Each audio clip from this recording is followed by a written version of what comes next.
on wisdom and retirement. I fall in with your plan. Retire and consider yourself in repose, but at the same time consider your retirement also. In doing this, you may be sure that you will be following the example of the Stoics, if not their precept. But you will be acting according to their precept also. You will thus satisfy both yourself and any Stoic you please.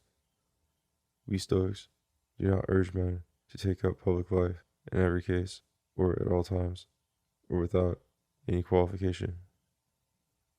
Besides, when we have assigned to a wise man that field of public life which is worthy of him, in other words, the universe, he is then not apart from public life, even if he withdraws.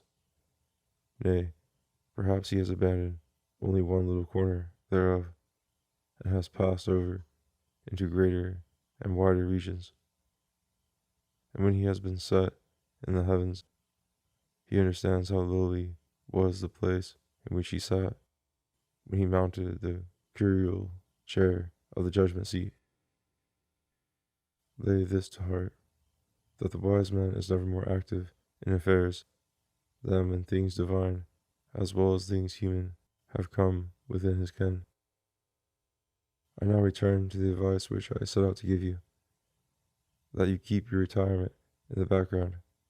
There is no need to fasten a placard upon yourself with words, philosopher and quietist. Give your purpose some other name. Call it ill health and bodily weakness, or mere laziness. To boast of your retirement is but idle self-seeking. Certain animals hide themselves from discovery by confusing the marks of their footprints in the neighborhood of their lairs. You should do the same. Otherwise there will always be someone dogging your footsteps. Many men pass by that which is visible, and peer after things hidden and concealed. A locked room invites the thief. Things which lie in the open appear cheap. The housebreaker passes by that which is exposed to view. This is the way of the world, and the way of all ignorant men. They crave to burst in upon hidden things. It is therefore best not to vaunt one's retirement. It is, however, a sort of vaunting to make too much of one's concealment and of one's withdrawal from the sight of men. So-and-so has gone into his retreat at Tarentum. The other man has shut himself up at Naples. This third person, for many years, has not crossed the threshold of his own house. To advertise one's retirement is to collect a crowd.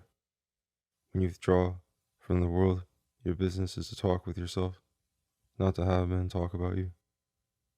But what shall you talk about? Do just what people are fond of doing when they talk about their neighbors. Speak ill of yourself when by yourself. Then you will become accustomed both to speak and to hear the truth.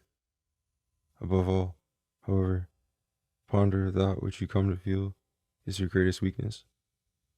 Each man knows best his defects, the defects of his own body, and so one relieves his stomach by vomiting, another props it up by frequent eating, another drains and purges his body by periodic fasting. Those whose feet are visited by pain abstain either from wine or from the bath. In general, men who are careless in other respects go out of their way to relieve the disease which frequently afflicts them. So it is with our souls. There are in them certain parts which are, so to speak, on the sick list, and to these parts the cure must be applied. What then am I myself doing with my leisure? I am trying to cure my own sores. If I were to show you a swollen foot, or an inflamed hand, or some shriveled sinews in a withered leg, you would permit me to lie quiet in one place, and to apply lotions to the diseased member. But my trouble is greater than any of these, and I cannot show it to you. The abscess, or ulcer, is deep within my breast. Pray, do not commend me. Do not say, what a great man. He has learned to despise all things, condemning the madnesses of man's life. He has made his escape. I have condemned nothing except myself. There is no reason why you should desire to come to me for the sake of making progress. You are mistaken if you think that you will get any assistance from this quarter. It is not a physician that dwells here, but a sick man. I would rather have you say, on leaving my presence, I used to think him a happy man, and a learned one, and I have pricked up my ears to hear him, but I have been defrauded. I have seen nothing, heard nothing which I craved, and which I came back to hear. If you feel thus, and speak thus, some progress has been made. I prefer you to pardon rather than envy my retirement. Then you say, is it retirement, Seneca, that you are recommending to me? You will soon be falling back upon the maxims of Epicurus.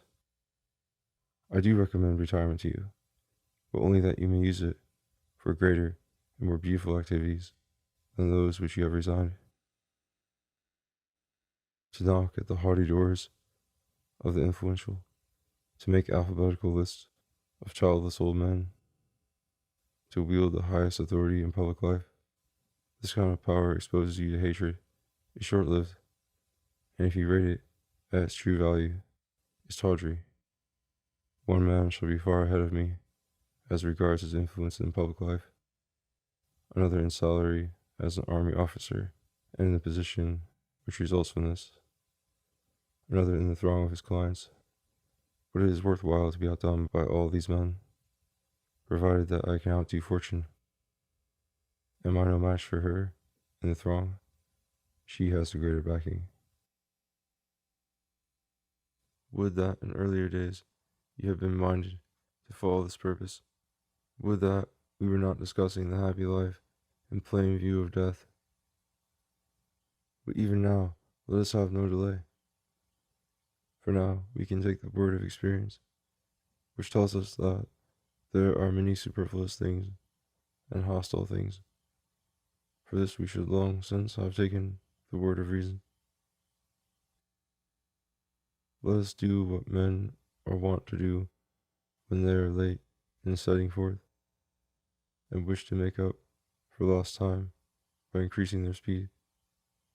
Let us ply the spur.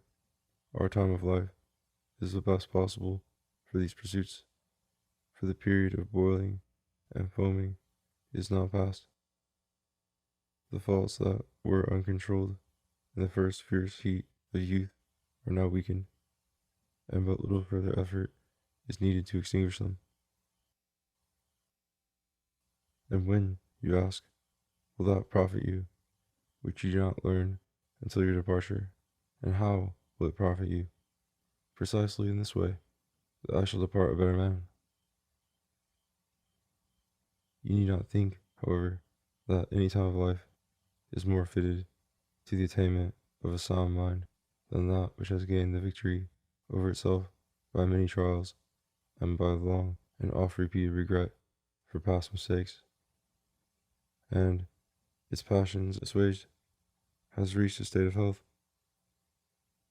This is indeed the time to have acquired this good. He who has attained wisdom in his old age has attained it by his years. Farewell.